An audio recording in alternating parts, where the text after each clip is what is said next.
This is not a drill. What just happened in South America is one of the most consequential shifts in global financial architecture that most Americans have not heard a single word about. And that silence, that deliberate, comfortable silence, is exactly the problem. Stop for a moment. Set aside whatever else is happening in the news cycle today, because what is unfolding right now between Brazil and China has implications that reach directly into the retirement accounts, the savings portfolios, and the economic security of every American watching this video. This is not abstract geopolitics. This is not a story for economists in Washington think tanks. This is a story about money, specifically about whether the American dollar remains the unchallenged foundation of global trade, or whether that foundation is quietly, steadily being chipped away, while Washington argues about other things. By the end of this video, the picture will be clear. The numbers will tell a story that the cable news networks have largely ignored.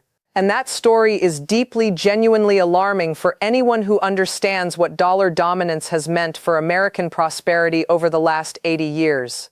Before getting into all of it, if this channel is not yet part of the daily routine, hit that subscribe button right now and turn on the bell notification. Stories like this one are exactly why this channel exists. The mainstream conversation is missing this. That is not going to happen here. Subscribe and stay with this. Now, here is what happened.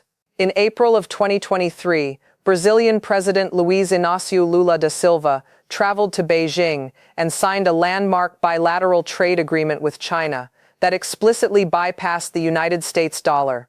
The two nations agreed to conduct trade settlements directly in Brazilian reais and Chinese yuan. No dollar conversion, no American financial infrastructure, no Federal Reserve involvement. Just two of the world's largest economies deciding together that they no longer needed Washington's currency to do business with each other.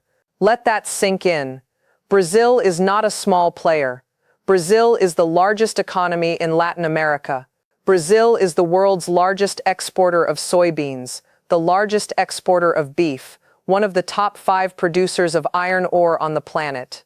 The bilateral trade relationship between Brazil and China reached approximately $150 billion in 2023, according to data from Brazil's Ministry of Development, Industry, Commerce and Services. Of that total, an estimated $90 billion in commerce has been increasingly routed through non-dollar settlement channels since the agreement took effect. $90 billion removed from dollar-denominated trade flows. From a single bilateral relationship, in a single year.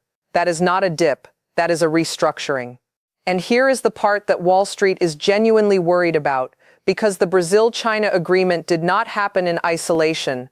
It happened as part of a coordinated, deliberate multi-year campaign by the BRICS nations, Brazil, Russia, India, China, and South Africa, now expanded to include additional members to reduce collective dependence on the American dollar in international trade.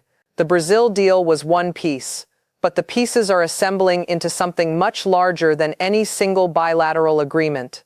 And folks, this is where it gets really concerning. The dollar's role as the world's reserve currency did not happen by accident. It was built, deliberately and painstakingly, through decades of American diplomatic leadership, military commitment, and institutional investment following the Second World War. The Bretton Woods Agreement of 1944 established the dollar as the anchor currency of the international monetary system.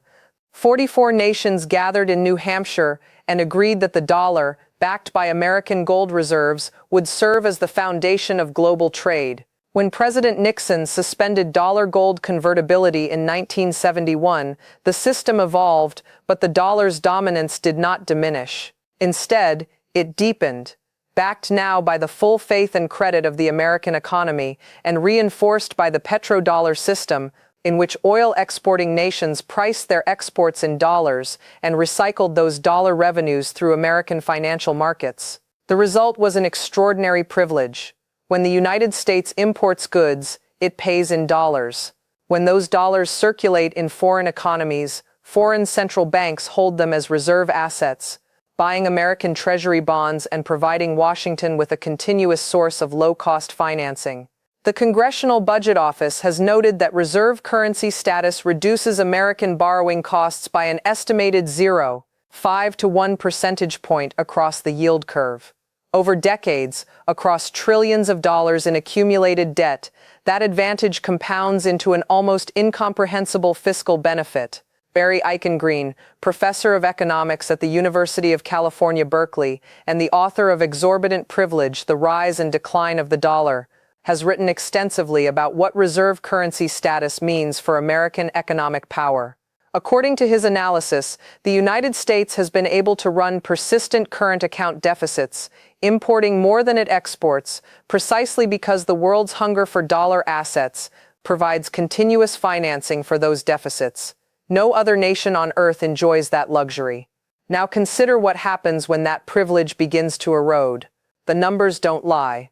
According to data from the International Monetary Fund, the dollar's share of global foreign exchange reserves has declined from approximately 71% in 2000 to roughly 58% as of the fourth quarter of 2024. That is a 13 percentage point decline over 24 years.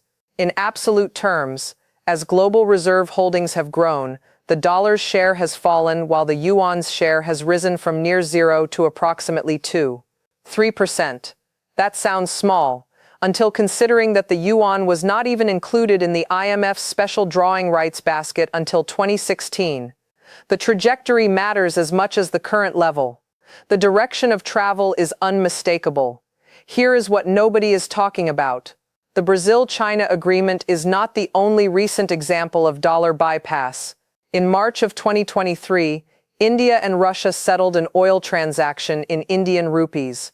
In January of 2024, Saudi Arabia confirmed it was open to settling oil sales in currencies other than the dollar, for the first time since the petrodollar system was formalized in the 1970s. The Association of Southeast Asian Nations, ASEAN, has held formal discussions about reducing dollar dependence in intra-regional trade. France completed a liquefied natural gas purchase from China, settled in yuan in March of 2023. These are not random, unconnected events. They are data points in a trend line, and the trend line is pointing in one direction. The Peterson Institute for International Economics, one of Washington's most respected economic research organizations, published analysis in 2024, noting that while outright dollar replacement remains unlikely in the near term, the gradual expansion of alternative settlement mechanisms represents a genuine long-run challenge to dollar primacy that American policymakers have been insufficiently attentive to. Insufficiently attentive. That is the diplomatic language of serious economists trying to be polite about something genuinely alarming. If this analysis is landing in a way that feels important because it is important, now is the moment to subscribe to this channel if that has not happened yet. Hit the subscribe button. Turn on notifications. This conversation is going to keep happening here because this is exactly the kind of story that deserves sustained attention.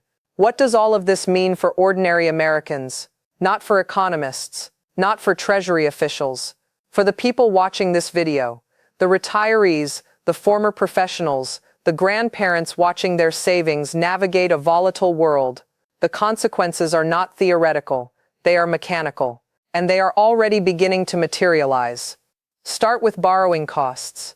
If foreign central banks gradually reduce their holdings of American Treasury bonds because they are holding more yuan, more rupees, more reais instead of dollars, the demand for American government debt falls. When demand for American debt falls, the United States government must offer higher interest rates to attract buyers. Higher interest rates on government debt ripple through the entire economy. Mortgage rates rise, auto loan rates rise, credit card rates rise. The cost of every dollar borrowed by every American family increases. The Federal Reserve's own research staff has acknowledged this transmission mechanism. When reserve currency status supports demand for American treasuries, it suppresses yields across the entire interest rate curve. The unwinding of that support, even partial, even gradual, works in reverse. Now consider the purchasing power of the dollar. The dollar's reserve status means global demand for dollars is higher than it would otherwise be, which keeps the dollar stronger than it would otherwise be. A stronger dollar means American consumers pay less for imported goods, electronics, clothing, pharmaceuticals. The products filling American homes are cheaper because the world needs dollars to conduct international business. As that need diminishes, even modestly, the dollar weakens. And as the dollar weakens, the prices of imported goods rise. For a retired couple on a fixed income, watching the cost of groceries, medications, and consumer goods increase while their monthly income remains constant, this is not an abstraction. This is the grocery receipt at the end of the month. The American Soybean Association and the Farm Bureau have separately raised concerns about a different dimension of this problem. Brazil is not just America's trading partner. Brazil is America's primary agricultural competitor. Both nations export massive quantities of soybeans, corn, cotton, and beef to global markets. When Brazil settles its agricultural exports to China in yuan rather than dollars, Brazilian exporters avoid dollar conversion costs and currency risk that American exporters still carry. That is a structural competitive disadvantage for American agriculture, built into the transaction cost of every deal. American farmers, the men and women working the same land their families have farmed for generations, people who did everything right, who invested in equipment and seeds and infrastructure, are now competing against Brazilian exporters who have a currency arrangement that reduces their transaction costs. That is a policy outcome, and it happened while Washington was focused elsewhere. And here is the cascading implication that deserves clear-eyed attention. The Brazil-China yuan settlement arrangement is not the endpoint. It is the template. China's stated strategic objective, documented in official government communications and analyzed extensively by the Council on Foreign Relations, is the gradual internationalization of the yuan, building an alternative financial architecture that reduces China's own vulnerability to American financial sanctions while simultaneously expanding Chinese economic influence. The sanctions imposed on Russia following the 2022 invasion of Ukraine accelerated this process dramatically. When the United States and its allies froze approximately $300 billion in Russian central bank reserves held in Western financial institutions, every government in the world that has any potential future conflict with Washington drew the same lesson: holding reserves in dollars means holding reserves that can be seized. The weaponization of dollar dominance, however justified in the Russian case, provided the most powerful advertisement possible for dollar alternatives. Former Treasury Secretary Lawrence Summers, who served under President Clinton and advised President Obama, has publicly warned that overuse of financial sanctions risks accelerating dollar reserve diversification by nations seeking to insulate themselves from American financial power. This is not a fringe concern. This is mainstream economic analysis from one of the most credentialed voices in American economic policy, the post-World War II international financial order, the order that Americans built, that generations of American diplomats and economists and military commitments sustained, is under more structural pressure today than at any point since Bretton Woods, and the response from Washington has been inadequate to the scale of the challenge. Let this moment be one of stepping back from the specific numbers and the specific bilateral agreements and asking a deeper question: what does it mean to be the country that built the post-war world? The generation watching this video, people who grew up during the Cold War, who watched the Berlin Wall fall, who lived through the extraordinary decades when American leadership helped prevent a Third World War and lift hundreds of millions of people out of poverty through expanding global trade. That generation understood something that seems to be getting lost. American power was never just military. It was never just the size of the economy. American power rested on the confidence of the world that American institutions were trustworthy, that American commitments were durable, that the rules America helped write would be applied consistently. The dollar's reserve status was the ultimate expression of that confidence. The world held dollars because the world trusted America. I want to be clear about something. Expressing this concern is not an exercise in anti-Americanism. Quite the opposite. This concern comes from a deep belief in what America is capable of being, what it has been at its best, what it can be again. Watching that standing erode, watching the careful architecture of 8 decades of American financial leadership being quietly dismantled piece by piece is not something that provokes satisfaction. It provokes grief, genuine grief, because these are real stakes affecting real people, not just in the abstract future, but in the present, in the retirement accounts and the grocery bills and the borrowing costs of Americans who deserve better than to have their economic security treated as acceptable collateral damage in political battles they had no voice in creating. The dollar's reserve status is not guaranteed. It was built. It requires maintenance. It requires the kind of consistent, credible, internationally respected leadership that tells the world America is a trustworthy partner. Every action that undermines that credibility, every episode that causes allied and non-allied nations alike to question whether the dollar system serves their interests, is a brick removed from a foundation that Americans cannot afford to lose. The Brazil-China agreement did not happen in a vacuum. It happened in an environment where American foreign economic policy has become increasingly unpredictable, where tariff threats are deployed against allies and adversaries alike without strategic coherence, where the reliability of American institutional commitments has been called into question in boardrooms and finance ministries on every continent. The world is responding. The numbers reflect it. The $90 billion in commerce shifting to Yuan settlement in a single bilateral relationship reflects it. The declining share of dollar reserves in global central bank holdings reflects it. The Saudi openness to non-dollar oil pricing reflects it. This is the story. This is the one that matters beyond the daily news cycle.